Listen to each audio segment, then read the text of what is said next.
আসসালামু আলাইকুম আরহামতুল্লাহি ওবরাকাতু। প্রিয় বন্ধুরা, ইউরোপ ইনফরমেশন বাংলা চ্যানেলের পক্ষ থেকে দেশ এবং দেশের বাহিরে দূরে এবং কাছে যে যেখান থেকে আমাদের নতুন আরেকটি ভিডিও দেখছেন সবাইকে জানাই স্বাগতম। তো আজকে আপনাদের সামনে আলোচনা করব যে একটি ফেক ওয়ার পারমিট নিয়ে।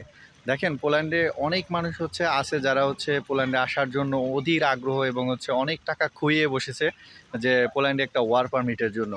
তো এই ওয়ার পারমিট বিভিন্ন চক্র বা বিভিন্ন এজেন্সি আপনাদেরকে ফেক পারমিট ধরিয়ে দিচ্ছে। এজন্য আপনাদের সতর্ক করার জন্য আমরা প্রতিনিয়ত চেষ্টা করি কোনো না কোনো এক ভিডিওতে আপনাদের এই বিষয়গুলো বোঝানোর জন্য। তো আজকেও আমরা দেখাবো কম্পিউটার স্ক্রিনে গিয়ে যে আসলে এইভাবে মানুষকে প্রতারিত করতেছে পোল্যান্ডের ওয়ার পারমিট দিয়ে।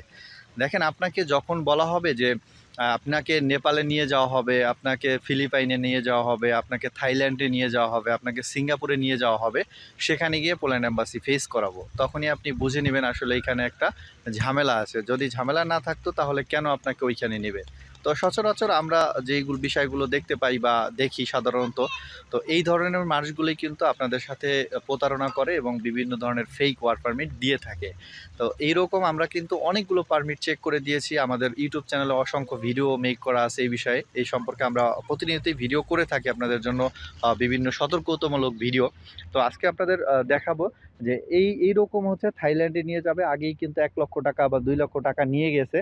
তো এরকম আপনারা দেখবেন পারমিট নেওয়ার আগে এটাকে যাচাই বাছাই করে নেবেন এবং পরবর্তীতে পরবর্তী ধাপে আগাবেন।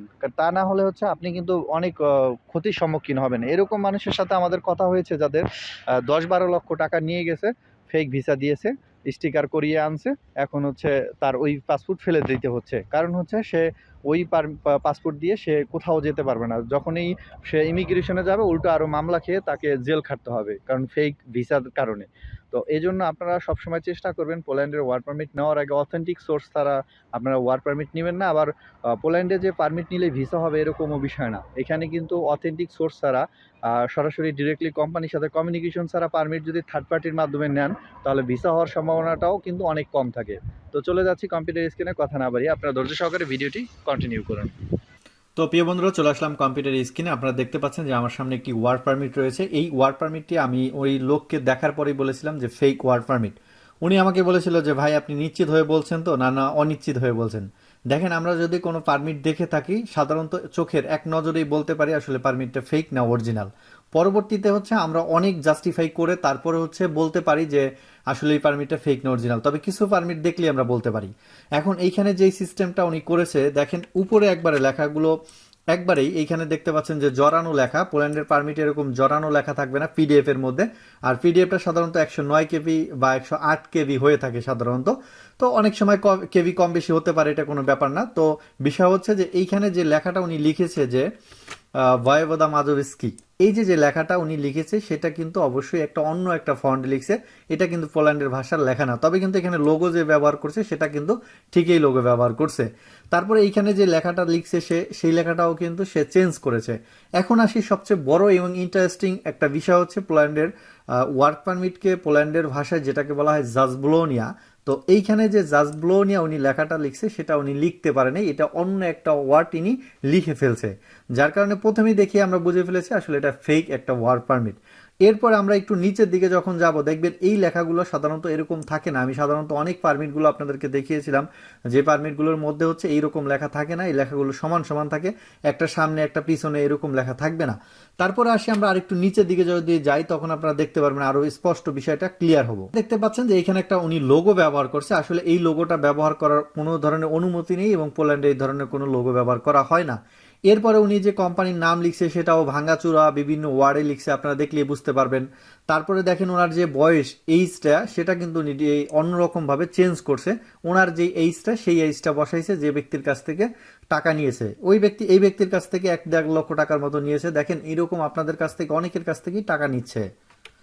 তো আমরা একটু আরো নিচের দিকে যদি আমরা যাই তখন দেখতে পাবো যে এই পারমিটটা দেখেন এইখানে লেখাটা কিন্তু একরকম, আর এই যে যে লেখাটা এটা কিন্তু আরেকটু স্পষ্ট, মানে এই ডেটটা সে এডিট করেছে, এই ডেটটাও সে এডিট করে দিয়েছে। এইখানে দেখেন একটা স্যালারি সে উল্লেখ করছে ৪,২১৯ জলদি পিএলএন মিশনস নিয়া। তো প্রতি মাসে তাকে ৪,২৪৯ জলতি পেমেন্ট করবে মান্থলি সে কাজ করার পরে। তো এইখানে পোল্যান্ডের যে নিয়ম আমি আগেই কিন্তু বলছি যে পোল্যান্ডের বর্তমানে সকল পারমিট, যত পারমিট আছে সকল পারমিট হচ্ছে 4,806 জলতি, এর নিচে কোনো পারমিট বের হবে না। তো এই বিষয়গুলো কিন্তু আমরা আপনাদেরকে অনেকবার চেষ্টা করেছি বোঝানোর জন্য, যারাই পারমিট নেন তারা বুঝে নেবেন যে আসলে আপনার সাথে বাটপারি বা প্রতারণা হচ্ছে কিনা। এছাড়া আমাদের অসংখ্য ভয়েস দেয়, আমরা চাইলে লাইভে বা ভিডিওতে আনতে পারি, কিন্তু এক একজনের হচ্ছে অনেক সমস্যা হবে, এজন্য আনি না। তারপরও আমরা ব্যক্তিগতভাবে অনেকের নামও হাইড করে রাখি, কারণ হচ্ছে অনেক পার্সোনাল বিষয় থাকে। তো এইরকম বাটপার সিটার কিন্তু বাংলাদেশে অনেক আছে, যাদের কাছ থেকে মানুষ প্রতারিত হচ্ছে।